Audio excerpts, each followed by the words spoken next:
Todos, desde que os ânimos estão um pouco acalorados, mas faz parte.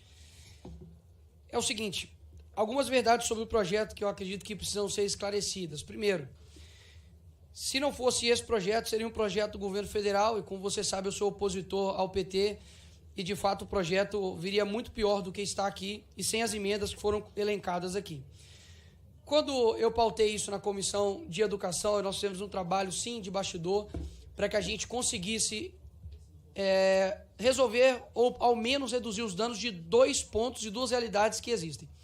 A primeira, que eu vou falar como talvez aqui o mais recente que saiu da faculdade e da escola, de que sim, eu fui uma das vítimas durante muito tempo de doutrinação dentro de sala de aula.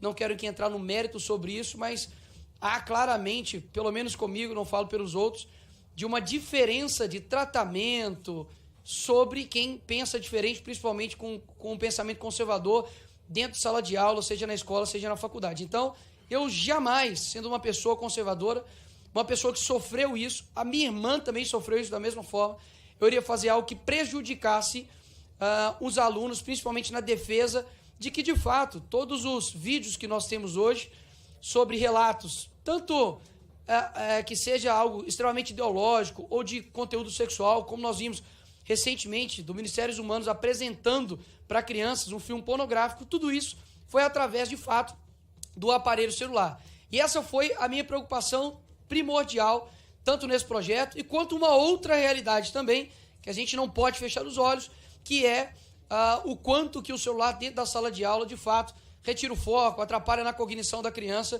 e isso é algo, não é meu ou de outro lado, é um dado científico. Não sou também inocente de acreditar que, e falo aqui agora sim de forma ideológica, uma posição minha, de que a esquerda não se utilizaria isso para simplesmente proibir todos os celulares em sala de aula e impossibilitar com que o celular fosse um instrumento de defesa contra a doutrinação. Colocado esses dois pontos, o que eu quero deixar claro aqui sobre a verdade nesse projeto, de que, primeiro, se não fosse esse projeto, seria o projeto do governo, no qual eu acredito que seria muito pior e sem essas emendas. Primeiro ponto, no artigo 4º da subemenda do relator, garante os direitos fundamentais. Os direitos fundamentais, leia-se, a todos os direitos fundamentais do aluno receber uma educação que seja isenta, seja imparcial, uma educação de qualidade, sem tipo nenhum doutrinário e garantindo, inclusive, o que está no Pacto de São José, que garante ali a livre educação para as crianças e adolescentes. Segundo ponto, na subemenda do relator, no artigo 2º, vai dar as exceções. Quero deixar mais claro aqui a segunda verdade sobre esse projeto. Não é proibido levar o celular para a escola. Pelo contrário, muitos, inclusive deputados, inclusive de esquerda, nos relataram a importância, por exemplo, no Rio de Janeiro, que viu uma realidade extremamente difícil com relação à violência, de que o celular, onde se tem um GPS e o pai deixa isso com ele tem a condição de saber se esse filho ou não está na escola. Ele também vai ter a condição, por exemplo, de ter contato ali com o pai em casos excepcionais. E é isso que nós deixamos bem claro aqui, como, por exemplo, excepciona-se a proibição nas situações do estado de perigo, estado de necessidade ou caso de força maior. Ou seja, nós temos diversos casos dentro de sala de aula, nós sabemos que isso acontece mais em âmbito familiar, mas nos casos de escola, há sim diversos casos de abuso sexual, de abuso psicológico, no abuso no sentido também doutrinário, e isso daqui elenca exatamente na condição do aluno utilizar o celular para isso. Ou seja, em nenhum momento eu, ou Carolina Detoni, ou até mesmo o relator, se excusou de ver dois reais problemas. Tem que ser muito desonesto intelectual para poder achar de que não há doutrinação dentro das escolas. Isso acontece.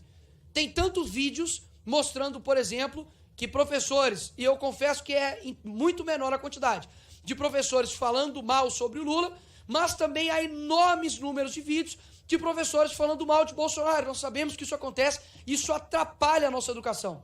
Porque a universidade, por exemplo, ela não tem que ser uma universidade de direita ou de esquerda ou de centro. Tem que ser uma universidade desinteressada. Afinal de contas, nós estamos formando educadores e não estudantes e não ativistas. Então, quero deixar aqui claro essas duas pontuações para que tanto um lado quanto o outro entenda a realidade desse projeto. Eu jamais, sendo uma pessoa que, na minha universidade na PUC, eu literalmente sofri ataque físico, porque eu era uma pessoa de direita, por usar uma camisa do Bolsonaro. Professor, eu tive que chamar a polícia para professor meu, porque de fato me proibiram de fazer a prova em dupla, sendo que a sala inteira estava fazendo individual. E outra, eu tenho vídeos disso. Eu consegui provar através de celular. Ou seja, pela primeira vez na história desse país, nós temos uma garantia de que se o aluno sofreu ou abuso psicológico, sexual ou de âmbito doutrinário, ele pode utilizar o celular para tal. Essa é a minha ideia para esse projeto, de não ignorar duas realidades que acontecem sim no nosso país, seja você de direita, seja você de esquerda ou seja você de centro. E mais uma vez, é complexo? É lógico que é complexo. Mas como legislador, a gente não pode se eximir só para poder concluir, senhor presidente, a gente não pode se eximir de lidar com temas complexos. Afinal de contas, nós somos legisladores. E eu não posso olhar para uma realidade que está acontecendo e simplesmente ignorar que isso está acontecendo. A presidente... Pronto. E eu não posso simplesmente ignorar duas realidades que estão acontecendo. Então, tanto para aqueles que se preocupam, pais e mães, se preocupam com os celulares dentro de sala de aula, saiba que está proibido não levar ele, mas deixar de forma velada, seja na sua mochila, enfim. E há exceções, 3, seja de estado de perigo, estado de necessidade ou caso de força maior. Quero deixar isso aqui claro, quero parabenizar, a gente precisa tratar sobre os temas complexos, não tem como fugir de uma realidade que está acontecendo, e respeito também a divergência das ideias, porque quando todo mundo estiver pensando igual, é porque a gente já não tem mais uma democracia. E eu acredito que criminalizar uma outra ideia só porque a gente discorda dela, eu não acho que esse é o caminho correto de debater as coisas aqui. Eu não preciso comprovar, obviamente, a minha fidelidade àquilo que eu acredito, até mesmo porque eu não somente falo, eu vivo aquilo que eu prego, e mais uma vez, também não quero também aqui colocar isso também como uma superioridade moral, onde só eu sei o que eu estou falando, pelo contrário, respeito todos os deputados que estão aqui, Júlia Zanata, Carla Zambelli, Bia Kicis, Tabata Amaral, Patrícia Doranias, que é do meu estado, deputado Polon, deputado Diego Garcia, enfim, todos nós aqui temos que ter uma maturidade para poder discutir os projetos, sem, enfim, conseguir levar isso a um nível que de forma geral, a gente vê em pessoas aqui nessa casa que, infelizmente, não tem um senso de que seja de democracia ou de equilíbrio. Eu acho que a gente precisa buscar o equilíbrio. Eu acho que esse projeto é, digamos assim, uma redução de danos. Caso contrário, teremos um projeto vindo do governo federal que eu acredito que de lá pouquíssima coisa vem de bom. Obrigado, presidente. Ok, obrigada, deputado.